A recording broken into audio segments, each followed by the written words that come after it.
Perhaps not. We'll start with baseball, where a player got a forever contract and has flushed it down the toilet. That's shortstop Wander Franco. You might remember in a previous episode of this show, we mentioned that prosecutors in the Dominican were looking for 5 years. 5 years in jail.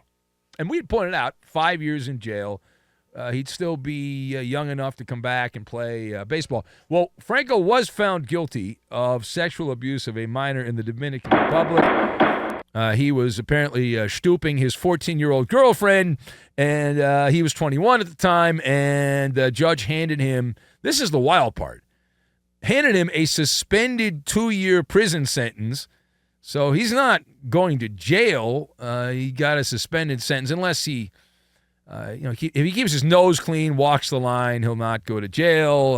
The judge said Franco would not serve any further prison time unless he violates the conditions, and so there were a bunch of conditions listed and all that. Now, it is interesting to point out, the mother of the teenage girl, she was convicted of sex trafficking, and she was sentenced to 10 years in prison, also some money laundering charges. So she's gone. And Franco is currently on the naughty list. He's on the restricted list by Major League Baseball. He thinks he's not getting off that anytime soon. He failed to report because he was in a jail in the Dominican Republic.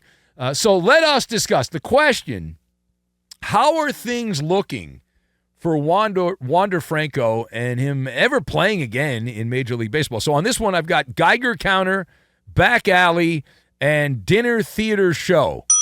And we will combine all of these things together, and we are going to make Parmesan garlic twists, which are much better than cinnamon twists by a country mile. Not even close. Not even close. So when you break down the Wander Franco story, you have the micro over here and you have the macro over here. So you got the micro and the macro. We'll start with the micro, the short term. So short term, Wander Franco, forget about it, right? Forget about it. He's not walking through any big league clubhouse door tomorrow, not next month, not the month after, not next year. Now, the Rays have already moved on. The Rays have their next big face of the franchise, a power hitter named Junior Caminero, who's been off to a pretty good start in terms of the power numbers. He's on pace for 40 home runs and 100 RBIs or so. So as for the macro, the big picture, right, big picture, if you check the Geiger counter right now, we obviously worry about today's show because we're doing the show today. But if you look at the Geiger counter for this cat, it is radioactive, right? Radioactive.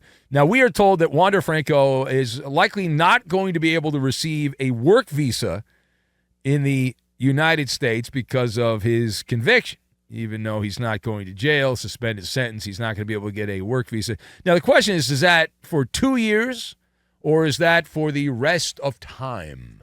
Inquiring minds would like to know. And even if he pays off the right people to secure said visa, somebody sent me a message that said, well, here's the workaround on that. You just have to find some woman to pay money to do like a marriage so you become a U.S. citizen and then he can come to the States. Well, even if that were to happen, and I'm sure that no one would take a big pile of money to come marry Wander Franco and all that, but let's say he found a way. There was a loophole. He found a way. He's on the restricted list right now, and as long as Franco is on the restricted list, as I understand it, the Rays are not going to have to pay him the massive salary. He signed an 11-year contract for $182 million, and it all vanishes into thin air. Well, not all of it, but 99 point whatever percent of it vanishes into thin air. Why? Here's why. And again, I have seen copies of the standard Major League contract. If you look at the boilerplate, you know how every contract, if you ever sign a contract, they have a template, and then there's parts of it they add extra stuff in, and then there's other parts of it that are just the basic outline. So the boilerplate uniform Major League Baseball contract that has been vetted by an army of lawyers, it puts on the shoulders of the player, I don't know if we say morals clause, but you have to conform to the high standards of personal conduct and fair play and good sportsmanship. So personal conduct, that's a ding. I think, well, that you're being too hard. I don't think I am. So then, even if there was a way around that, right, which I don't think it is. I think the conviction pretty much is right there, right? That's compelling grounds to justify legally the termination of the contract for Wander Franco. So then he will face Major League Baseball's punishment. And under the domestic violence, sexual assault, child abuse policy. So if you do the math on this and you say there wasn't that much on Trevor Bauer in terms of any legal situation. He wasn't convicted, wasn't officially charged with anything, Trevor Bauer, and he got suspended for a good amount of time. Of course, a lot of that was because he ripped Rob Manfred, the commissioner of baseball. But in terms of Wander Franco here, if you do the math on this, Major League Baseball has spent the better part of a decade, you can go back to about 2015 or so, trying to convince every man, woman, and child that they take off-field conduct seriously.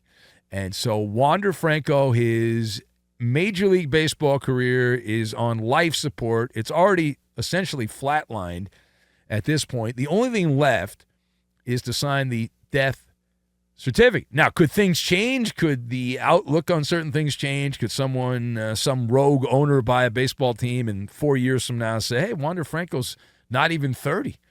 They'll do a whole PR thing, right? They'll hire some PR firm and be like, oh, man, everything's great. Everything's wonderful. He's changed his life. He found God or whatever, the usual stuff. And then that's we can revisit it. But right now, we're worried about today. So right now, no. Now, the other scandal, there's a couple of them, but one of them that we want to talk about right now involves the former Ravens kicker, Justin Tucker.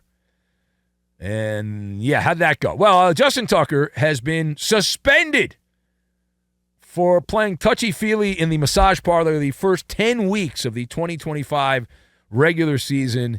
And the NFL found he violated the personal conduct policy with some very immersive massages that he was getting in the Baltimore area. And no appeal. The interesting part of this is there's no appeal, there's no pushback, there's no fight. Even though Tucker publicly hired some very powerful lawyers and made some strong statements about how he did not do this and this is not right and all that stuff. Well, he ended up taking the punishment. So the question on this one, why did Justin Tucker accept the full suspension, no appeal, no trying to shorten it from the NFL? So after a minutes-long investigation, we have determined the reason that he took this deal is because it was a deal. It was like a plea deal. It was like a plea deal. As we understand it, Justin Tucker had been negotiating in back alleys through his attorney, and there was a negotiation with the union, the NFL, and Justin Tucker's lawyers, and they agreed under the cover of the shield that there would be a 10-game suspension. It was all orchestrated. It was all negotiated in a shady alley somewhere between all these parties, and that is why there is no appeal. That is why there is no appeal. So Justin Tucker is betting that he can be ready to kick Week 11 of the NFL season, and he will come back and play in the NFL, and he'll be good to go by Week 11.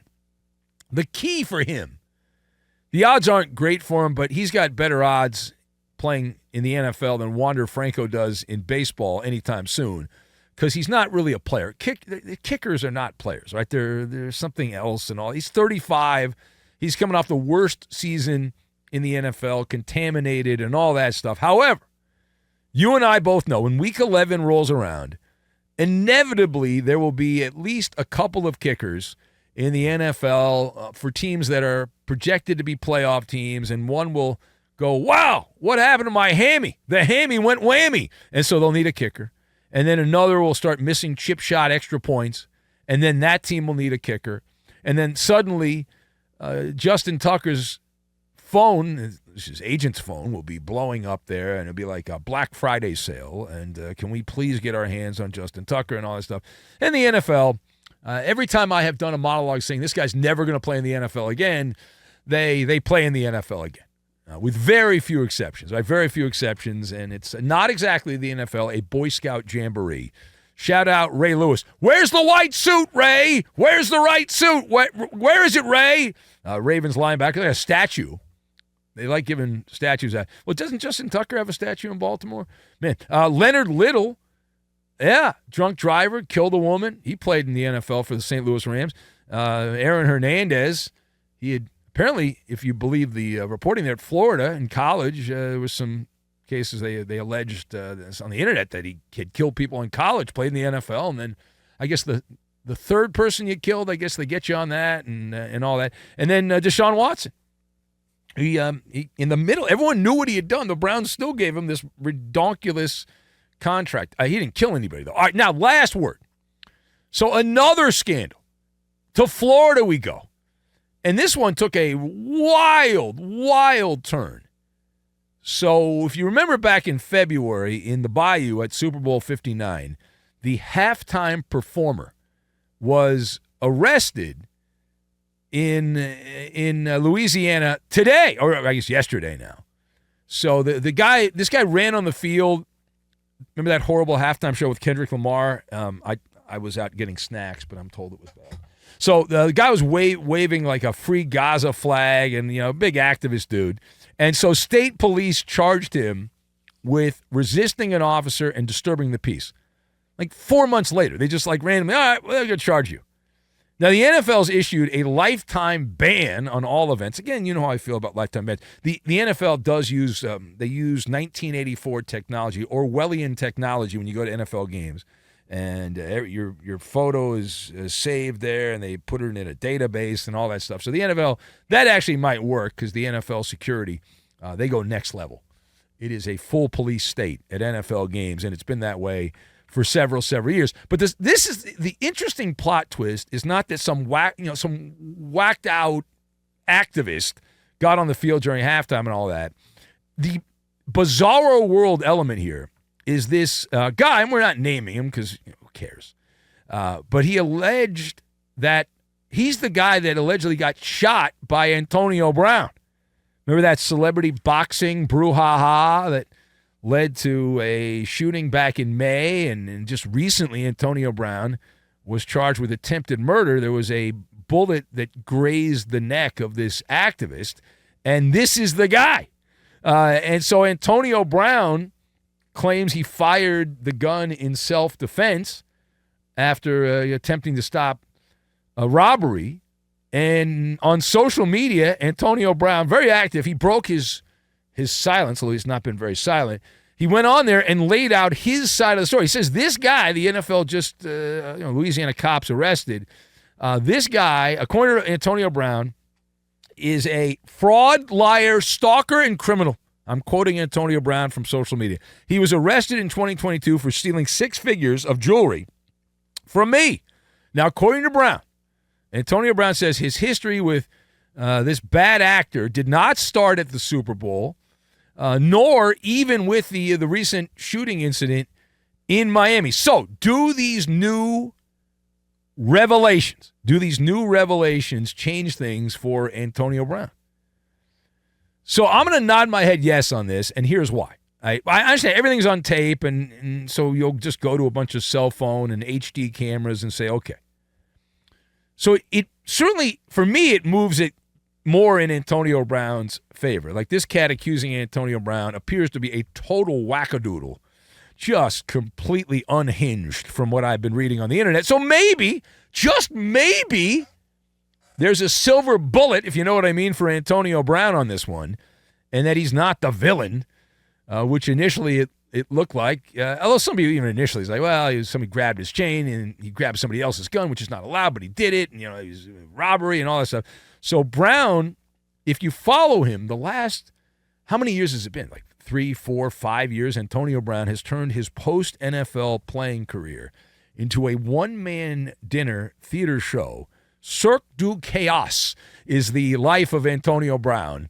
It's next level. And so he is facing attempted murder charges, and he's not even in the country, right? And the alleged victim, now we know, is not exactly Mr. Rogers. Not going to be on any child TV show anytime soon. And so the halftime protester who took a glazed or grazed shot from Antonio Brown, he's got a rap sheet that reads like it's out of some kind of deleted scene from Ocean's 11. I mean, it's just out next level.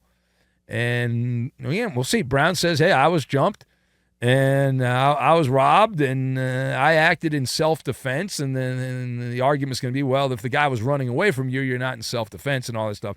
It's possible. Again, it's possible. For once, that this is in favor of Antonio Brown. Of course, for this ever to be adjudicated, Antonio Brown has to come back to the United States. The rumor is he's still in Dubai. I don't think he can stay there forever. Now, maybe he knows people. But, generally speaking, they force you at some point to move on and go somewhere else.